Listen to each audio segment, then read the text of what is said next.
우리에게 주신 하나님의 말씀 사무엘 하 9장 1절부터 13절까지의 말씀입니다. 우리에게 주신 하나님의 말씀 사무엘 하 9장 1절부터 13절까지의 말씀입니다. 다 찾으신 줄 알고 함께 합독하겠습니다. 시작. 다윗이 이르되 사울의 집에 아직도 남은 사람이 있느냐? 내가 요나단으로 말미암아 그 사람에게 은총을 베풀리라 하니라. 사울의 집에는 종 한 사람이 있으니 그의 이름은 시바라. 그를 다윗의 앞으로 부르매 왕이 그에게 말하되 내가 시바냐 하니 이르되 당신의 종이니이다 하니라. 왕이 이르되 사울의 집에 아직도 남은 사람이 없느냐? 내가 그 사람에게 하나님의 은총을 베풀고자 하노라 하니 시바가 왕께 아뢰되 요나단의 아들 하나가 있는데 다리 저는 자니이다 하니라. 왕이 그에게 말하되 그가 어디 있느냐 하니 시바가 왕께 아뢰되 로드발 암미엘의 아들 마길의 집에 있나이다 하니라. 다윗 왕이 사람을 보내어 로드발 암미엘의 아들 마길의 집에서 그를 데려오니 사울의 손자 요나단의 아들 무비보셋이 다윗에게 나와 그 앞에 엎드려 절하매 다윗이 이르되 무비보셋이여 하니 그가 이르기를 보소서 당신의 종이니이다. 다윗이 그에게 이르되 무서워하지 말라. 내가 반드시 내 아버지 요나단으로 말미암아 내게 은총을 베풀리라. 내가 내 할아버지 사울의 모든 발을 다 내게 도로 주겠고 또 너는 항상 내 상에서 떡을 먹을지니라 하니 그가 절하여 이르되 이 종이 무엇이기에 왕께서 죽은 개 같은 나를 돌아보시나이까 하니라. 왕이 사울의 시종 시바를 불러 그에게 이르되 사울과 그의 온 집에 속한 것은 내가 다 내 주인의 아들에게 주었노니 너와 내 아들들과 내 종들은 그를 위하여 땅을 갈고 거두어 내 주인의 아들에게 양식을 내주어 먹게 하라. 그러나 내 주인의 아들 무비보셋은 항상 내 상에서 떡을 먹으리라 하니라. 시바는 아들이 15명이요 종이 20명이라. 시바가 왕께 아뢰되 내 주 왕께서 모든 일을 종에게 명령하신 대로 종이 준행하겠나이다 하니라. 무비보셋은 왕자 중 하나처럼 왕의 상에서 먹으니라. 무비보셋에게 어린 아들 하나가 있으니 이름은 미가더라. 시바의 집에 사는 자마다 무비보셋의 종이 되니라. 무비보셋이 항상 왕의 상에서 먹으므로 예루살렘에 사니라. 그는 두 발을 다 절더라. 아멘. 아멘. 네, 오늘은 사무엘하 9장 무비보셋에 관한 이야기를 함께 나누겠습니다. 사무엘하 8장까지의 내용을 우리가 잠깐 살펴보자면 다윗은 왕위에 올라서 예루살렘을 정복해서 그 예루살렘에 살고 있는 여부수 족속을 쫓아내고 그 땅을 차지해서 도읍으로 삼을 뿐만 아니라 북이스라엘과 남유다의 화합을 꾀하는 일들을 함으로써 국정을 안정시킵니다. 뿐만 아니라 그때 당시 이스라엘을 가장 힘들게 하던 블레셋 쪽을 무찔름으로써 더 이상 이스라엘을 괴롭힐 수 있는 대적이 되는 민족들을 사라지게 합니다. 그래서 우리 8장에 두 번 반복된 이야기, 그가 어디로 가든지 하나님께서 그가 승리하게 하시니라 라고 하는 말씀으로 8장까지 요약이 됩니다. 이제 그가 국정도 안정이 되고 권력도 자기 손에 다 움켜쥐게 되고 나라도 평안하고 너무 좋아요. 보통 사람들이 이렇게 자기가 원하는 일들을 다 이루게 되면 그 다음에는 어떤 일을 할 것 같아요, 여러분? 내가 원하는 일을 다 이루었어요. 그 다음엔 하는 일이 뭐냐면 내가 가진 이 기득권과 권력에 어떤 사람들이 들어오지 못하도록 진입장벽을 쌓는 일이에요. 기업도 그렇고 권력자도 그렇고 누구든지 나만의 독보적인 이 기득권과 권력을 내가 오랫도록 유지해야 되겠다라고 생각해서 거기에 벽을 쌓습니다. 함부로 진입하지 못하도록 그렇게 벽을 쌓고 사람들이 더 왕을 무서워하게, 더 왕을 존경하게 그렇게 하려고 하고 자신이 가지고 있는 권력과 힘은 더 극대화시켜서 내가 얻을 수 있는 최고의 것을 다 얻으려고 그렇게 노력을 하죠. 그런데 이렇게 국정이 안정된 순간 다윗은 무엇을 선택합니까? 그렇게 하지 않고 은총을 베풀리라 이런 말을 해요. 은총을 베풀리라. 이 말이 우리 9장 안에서 한 3번, 4번 이렇게 등장합니다. 1절부터 등장하죠. 내가 요나단으로 말미암아 그 사람에게 은총을 베풀리라. 다윗 같은 사람은 진입 장벽을 쌓는 것이 아니고요. 그걸 허무는 사람이에요. 그래서 베풀고 나누는 이런 마음을 갖고 있죠. 은총을 베풀리라. 여기에 했던 그 말이 3절에 보면 그 사람에게 하나님의 은총을 베풀고자 하노라 이렇게 말하고 또 그 아래로 내려가면 7절에 내 아버지 요나단으로 말미암아 내게 은총을 베풀리라 이런 말씀이 자꾸 등장합니다. 은총. 은총으로 번역된 히브리어는 헤세드라고 하는 단어입니다. 여러분은 이제 신앙생활 하다 보면 헤세드라고 하는 단어 한 번쯤은 들어보셨을 거예요. 헤세드. 보통은 번역할 때 사랑 이렇게 번역을 합니다. 하나님의 사랑을 헤세드라고 해요. 그런데 헤세드가 사랑이라고 하는 의미만 갖고 있는 건 아니죠. 여러 가지 의미를 갖고 있는데 오늘 사무엘하 9장에서는 은총이라는 말로 번역을 했습니다. 왜냐하면 이 헤세드는 정말 비교할 수 없는 큰 능력과 은혜를 가진 사람이 그렇지 못한 사람에게 값없이 주는 사랑을 헤세드라고 하거든요. 그래서 아낌없이 주는 사랑, 신실한 사랑, 언약 관계로 맺어진 충성된 우정, 뭐 이런 것들을 다 헤세드라고 합니다. 다윗과 요나단이 무엇으로 맺어져 있어요? 이 헤세드의 우정으로 맺어져 있잖아요. 그 헤세드의 우정으로 누가 왕이 되든지 간에 네가 왕이 되든 내가 왕이 되든 누가 왕이 되든지 왕이 된 자는 그 상대방의 자손들을 보살피고 보호하기로 하자 이렇게 언약을 맺었거든요. 보통은 이렇게 걸출한 두 영웅이 권력을 놓고 함께 쭉 이렇게 자라다 보면 싸우게 되거든요. 우리 중국의 그 유명한 그 소설에도 보면 항우하고 또 유방하고 걸출한 두 영웅이지만 싸우잖아요. 둘 다 위대한 사람들이지만 권력을 놓고는 친구가 생기기 어려워요. 권력을 놓고는 자꾸 싸우게 되고 경쟁하게 돼요. 근데 요나단은 자신이 왕의 아들임에도 불구하고 자신의 기득권을 유지하려고 하는 생각이 없어요. 누가 왕이 되든 우리는 상대방의 자손을 보살펴 주기로 하자. 이렇게 자신의 기득권을 먼저 내려놓고 다윗도 그와 같은 신실한 헤세드의 우정으로 다윗과 요나단과 언약을 맺었어요. 이 헤세드라고 하는 단어는 사실은 시편에 가장 많이 등장하는데요. 시편에서 등장하는 이 헤세드의 용법을 보면 하나님이 아낌없이 주는 사랑을 가리킬 때 헤세드라고 하는 단어를 쓰고 그래서 하나님이 사람과 맺으시는 독특한 관계를 헤세드라고 하는 단어로 규정을 해요.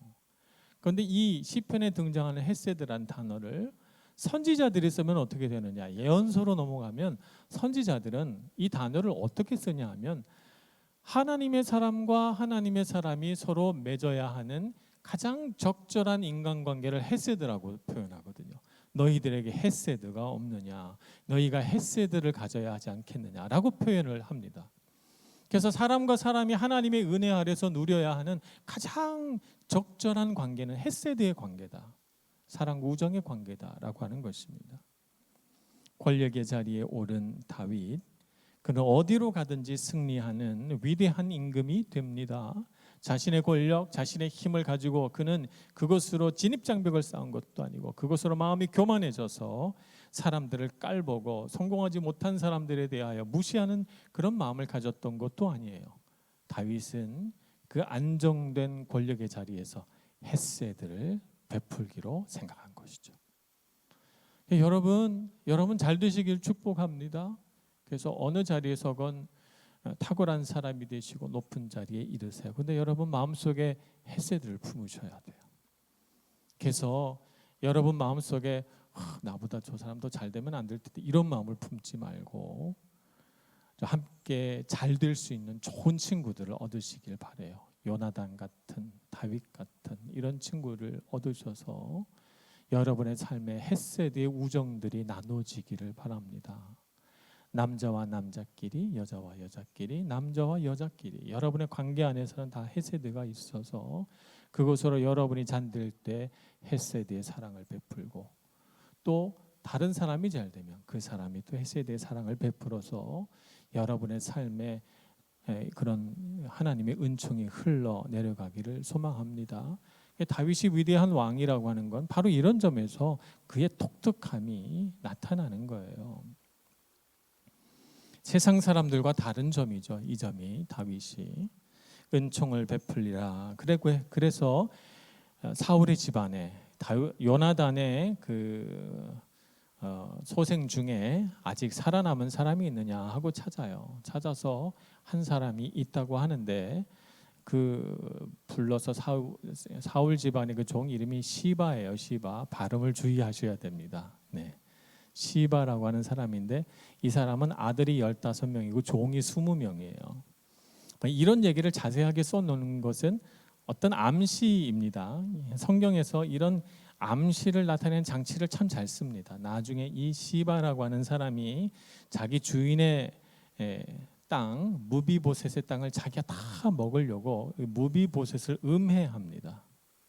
그런데 그 음해했던 이유가 무비보셋은 자식도 하나밖에 없고 몸은 불구자인데 자신은 아들이 15명이나 되고 종이 20명이나 되는데 자기는 수고해서 농사지어가지고 자기 주인 무비보셋에게 갖다 바치니까 속상하고 시기 질투가 나는 거예요. 그래서 종을 음해해가지고 그 땅을 다 자기가 집어삼킵니다.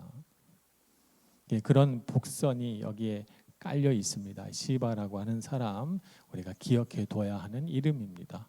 나중에 살펴보고요. 무비보셋이라고 하는 사람이 있다고 소개를 합니다. 무비보셋은 길보아 산에서 사울과 그 세 아들 요나단을 포함한 세 아들이 한 날 한때 한 장소에서 죽을 때 너무 놀란 나머지 그의 가족들이 요단강을 건너서 도피할 때 요나단의 아들인 무비보셋, 그때 무비보셋이 5살이었어요. 안고 도망을 하다가 그만 유모가 떨어뜨린 거예요. 그래서 두 다리가 다 부러졌어요. 오늘 말씀에 보면 양다리를 다 절었다고 하니까요. 참 너무 불행한 삶을 맞이한 사람입니다. 지금 같으면야 뭐 정형외과 가서 뼈 맞추고 뭐 잘 안 되면 뭐 철심도 받고 이렇게 해서 다 건강하게 이렇게 되는데 그때 당시에는 엑스레이가 있어요. 뭐 정형외과 의사가 있어요. 그러니까 그냥 부러진 채로 놔뒀던 거죠. 그래서 요단강 건너편 로드발 암미엘의 집에서 오랫동안 머물면서 그는 양 다리가 불구가 된 채 잘 걷지 못하는 그런 사람이 됩니다. 왕자지만 왕자로서 대접받지 못하고 왕가의 가문으로 태어났지만 그는 두 다리가 불구가 되어 그냥 그의 신체로 그 가문의 몰락과 그 가문이 가지고 있는 수치와 모욕을 상징하는 존재가 돼버려요. 살아있지만 살아있는 것 같지 않은 사람. 그래서 하울 가문의 몰락을 그냥 몸으로 보여주는 희생자요, 버려진 자로 살아가는 것이고 왕자지만 왕자라는 이름은 있으나 왕자로서 대접받아 보지도 못했고 오히려 그를 사울 가문이라고 어떻게 이용해 볼 수 있을까라고 하는 간사한 사람들만 주변에 있을 뿐 그를 진정으로 위해주고 사랑하는 사람은 없었던 정말 슬픈 사람이 이 무비보셋입니다. 이 무비보셋이 그 오랫동안 잊혀진 세월을 깨고 드디어 은총 헤세드의 빛 가운데서 다윗 왕 앞에 오죠. 다윗 왕이 무비보셋을 만나서 제일 먼저 하는 말이 뭡니까? 6절 말씀을 보십시오. 다윗이 이르되 무비보셋이여 하고 부릅니다. 아무 말도 하지 않고요. 무비보셋 하고 부르는 거죠. 우리나라 말은 이 우랄 알타이어라 이어 이렇게 붙이지만 원어에는 무비보셋 이렇게 말합니다. 그랬더니 무비보셋이 대답하기를 보소서 당신의 종이니이다 라고 대답하며 엎드립니다.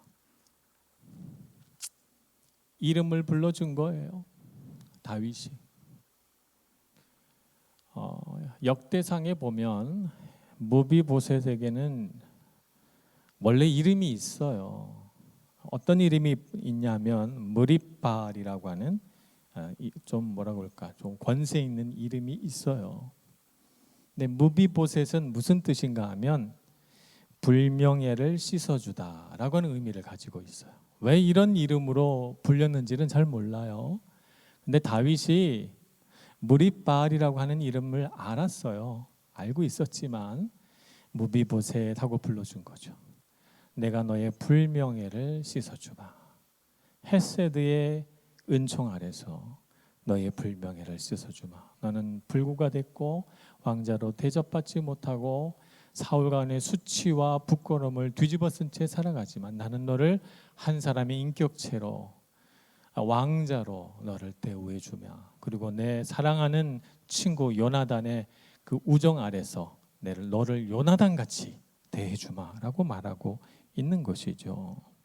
이름을 불러주는 것입니다. 성경에 보면 하나님도 우리 이름을 불러주세요.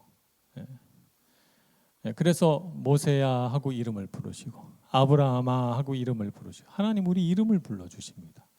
그리고 가끔 우리 성경에 보면 하나님이 이름을 바꾸어 주세요. 이제 너는 아브라함이라고 하지 말고 아브라함이라고 해라. 열국의 아버지라고 이름을 바꾸거라. 너는 야곱, 경쟁하는 자라고 발목 붙드는 자라고 이름을 붙이지 말고 이스라엘, 하나님과 싸워서 이긴 자라고 너는 그렇게 이름을 부르거라. 하나님 이름을 바꾸어 주십니다. 이름 참 중요하죠. 우리 찬양에도 그런 찬양이 있어요. 내 이름 아시죠? 라고 하는 찬양이 있어요. 하나님이 내 이름을 불러주셨을 때 그 감격을 뭐로 다 표현할 수 있겠습니까? 우리는 우리 자신을 무비보셋이라고 생각을 해요. 나는 잊혀진 자요. 나는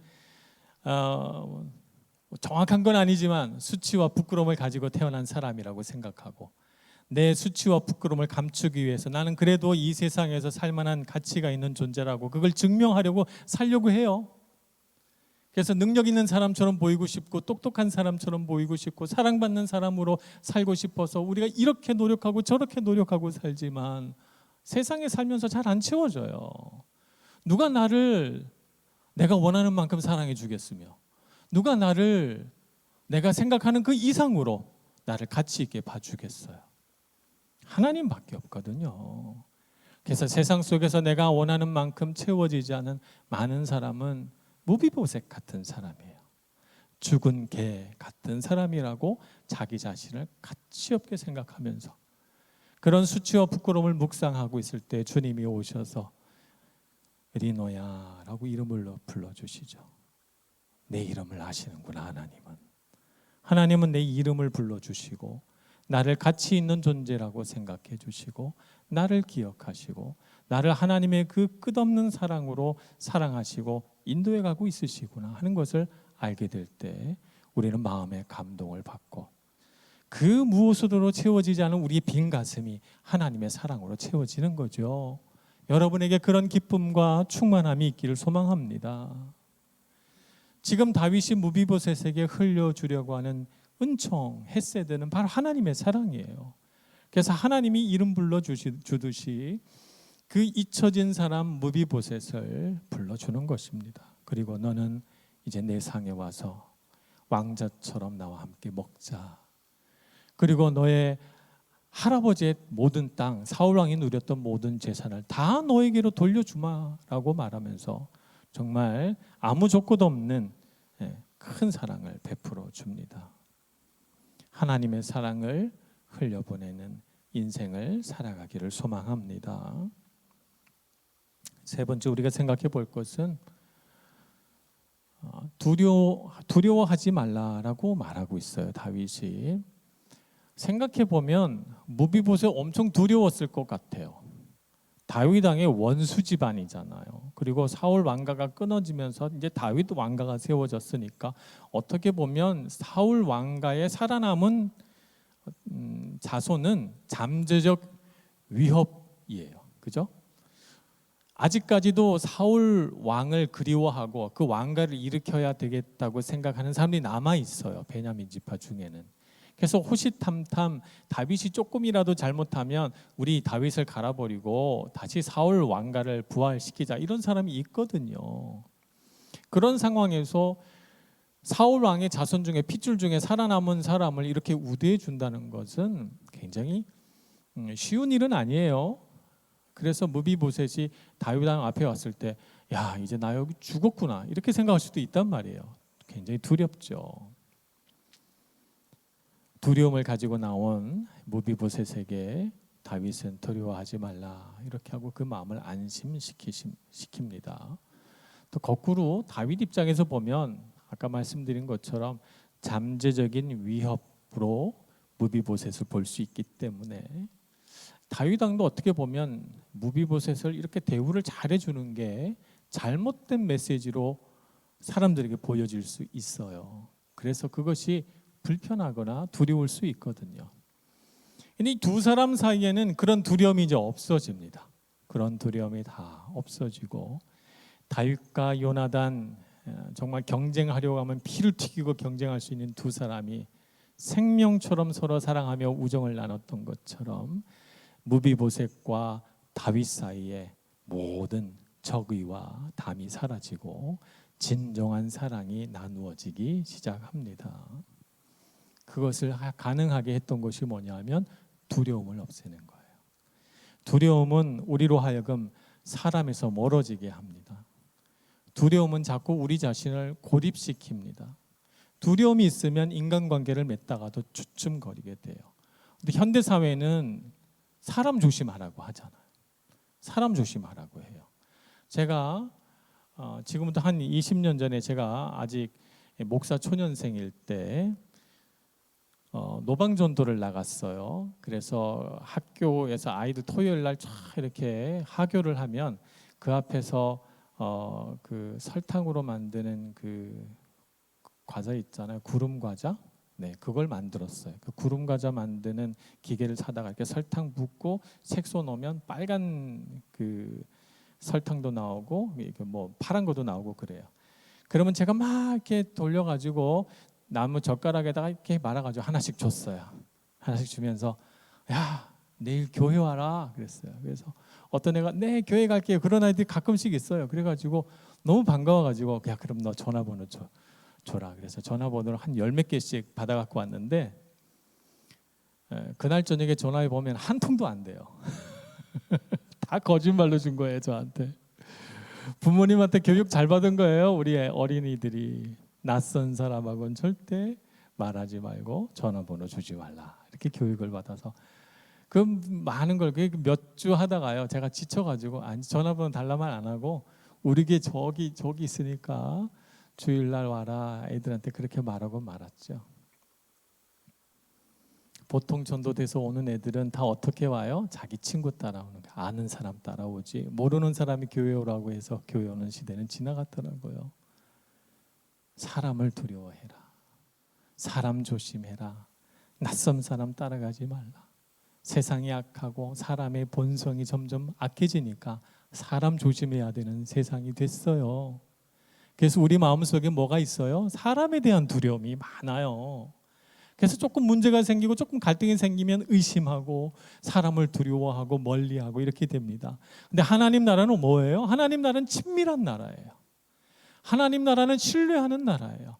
하나님 나라는 가슴과 가슴이 맞닿아져서 뜨거운 나라예요. 그걸 잃어가고 있다는 건 슬픈 일입니다. 여러분이 교회 공동체 안에서 사람과 사람이 만나는 뜨거운 우정과 사랑이 만들어지길 소원합니다. 사람과 사람 사이 만들어졌던 두려움들이 사라지고 이해하고 존중하고 사랑하고 신뢰하는 관계를 이루어서 여러분의 관계 안에 하나님의 나라가 이루어지길 축복합니다. 다윗과 무비보셋은 두려움을 극복했습니다. 그리고 서로 신뢰하게 됩니다. 우리도 그렇게 아름다운 관계를 맺어가기를 소원합니다. 기도하겠습니다. 사랑이 많으신 하나님, 주님의 크신 은혜와 사랑, 자비를 우리에게 더하여 주옵소서. 세상은 점점 사람과 사람 사이가 멀어져 가고 하나님을 멀리하고 하나님의 은혜를 베풀 줄 모르는 메마른 세상이 되어 갑니다. 하나님 우리를 도우셔서 하나님의 은혜를 알고 하나님의 은혜로 살고 은혜를 베풀며 뜨거운 가슴으로 서로를 이해하고 사랑할 수 있는 관계로 살게 하여 주옵소서. 예수님의 이름으로 기도합니다. 아멘.